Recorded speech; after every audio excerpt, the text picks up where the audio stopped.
All right, who doesn't love scoring a bargain, right? Right, agreed. But there's a way for people to pay less than what the price tag says on just about anything. All right, so it involves a practice that tends to make many of us feel maybe a little uncomfortable. Yeah. We're talking about haggling. But tonight, KSL consumer investigator Matt Gephardt tells us how anyone can haggle. Matt? Yeah, Ashley, Mike, if you see a price tag, that's the price, right? Well, not necessarily. And the places where we found people scoring really good successes on getting that price tag down might surprise you.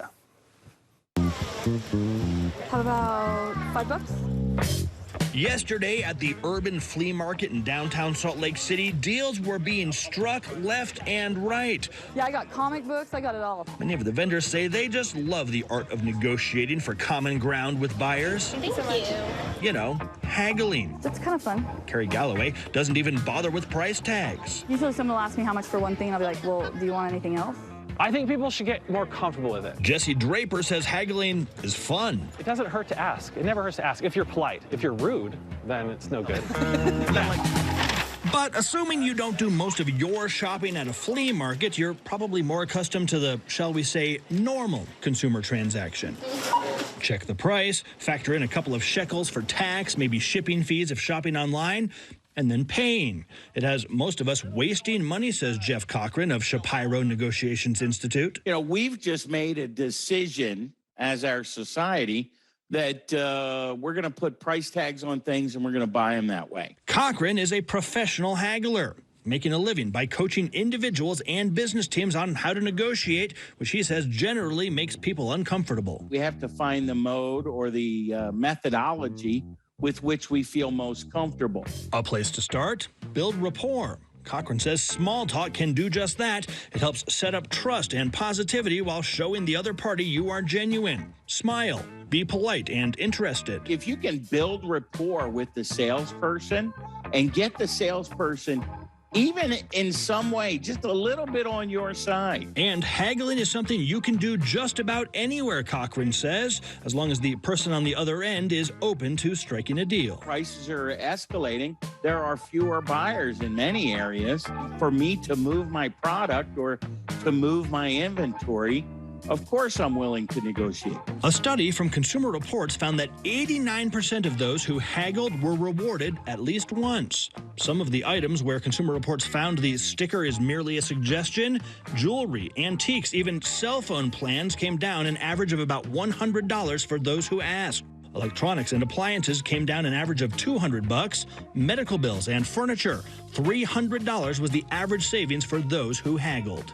Now, of course, sometimes the price is the price, but there are add-ons that a salesman may be inclined to offer to close a deal.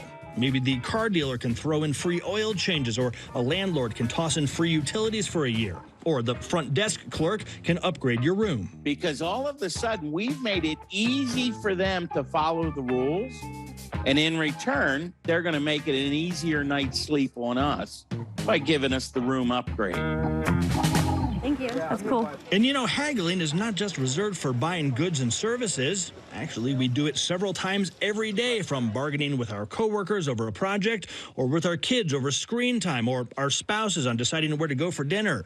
You can also negotiate your salary. And if you are looking for a pay bump, do not wait until the end of the year. Start that conversation right now, says negotiations expert Futini Ikonomopoulos. If you're waiting for that moment, what happened was weeks or even a month before that, a bunch of people sat in a room and said, hey, we only have this much money to give in salary increases this year. Who should we give them to? So those decisions were already made. The negotiation was done when you weren't even in the room with a bunch of folks who have authority over your salary. Ikonomopoulos says when negotiating for a salary, probably don't start high and expect your boss to meet you somewhere in the middle. So you've got to be a little bit more realistic because there's now trust involved. And the more trust there is, the less extreme we go. That means doing your research before you go to your boss. Based on my skill set, my experience, what I bring to the table, what the market conditions are, what are market standards like, what are average salaries like. So put yourself at the top end of all of that research that you're getting out there. And then you have a little bit of wiggle room to come a little bit further down. Ikonomopoulos says that sort of preparation is invaluable when it comes to giving you confidence for your haggle. If you don't have the right mindset going in, it's going to come out of your mouth in like a